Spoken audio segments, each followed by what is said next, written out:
Bonsoir. Vous avez tenu un meeting la semaine dernière au cours duquel vous avez tenu des propos qui ont fait beaucoup d'écho. Est-ce qu'on peut dire aujourd'hui que vous avez appelé à un soulèvement populaire? Non, j'ai tenu un meeting, effectivement, j'ai tenu des propos, mais je n'ai pas appelé les gens à un soulèvement populaire, mais à une mobilisation citoyenne. Quand vous demandez aux gens de sortir avec des bâtons, des cailloux et d'autres objets, c'est pour faire quoi concrètement? En réalité, c'est là où les gens ont fait sciemment pour créer la confusion. Je l'ai dit, effectivement, j'ai parlé de bâtons, j'ai parlé de beaucoup de choses. J'ai demandé une trêve. Je l'ai dit que je demande au nom de toute la population du Mali une trêve avec les djihadistes.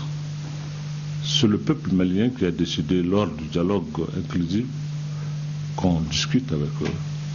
Le président du Mali, abondant dans le sens du peuple, a réaffirmé ce que le peuple a dit.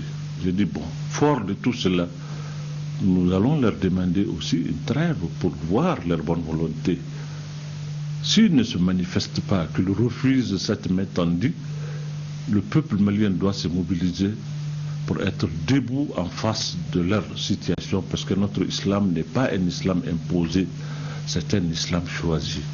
Je ne suis pas un va-t-en-guerre, non, pas du tout. Je suis là pour préserver le Mali, pour faire en sorte qu'il y ait la cohésion dans notre pays. Mais quand je demande à ce que le peuple malien s'approprie cette crise, qu'on ne soit pas ici comme des gens soumis, qu'on soit debout, qu'on a tendu la main maintenant, s'ils refusent cette main tendue, que tout le peuple se mette ensemble, nous sommes 20 millions de Maliens. C'est le shérif de Nioro qui m'a appelé, il y a eu beaucoup de cris de cœur à son endroit pour lui dire que le pays traverse un moment très difficile. Il a été très sensible, il m'a appelé pour me demander de surseoir à cela, à sa demande. Et je respecte sa demande. Je dis à tout le monde de respecter et de surseoir à travers tout le Mali, partout. Il faut vraiment surseoir à ça. Parlons de l'école malienne. Quelle lecture faites-vous de la crise scolaire aujourd'hui? Est-ce qu'il n'est-il pas temps que les enseignants reprennent les chemins des classes? C'est pour cela que j'ai demandé à ce que les syndicats qui sont les enfants de ce pays, qui sont issus de ce peuple, le peuple leur demande vraiment de reprendre l'école et puis demande à l'État de trouver une solution. Et le peuple se met garant.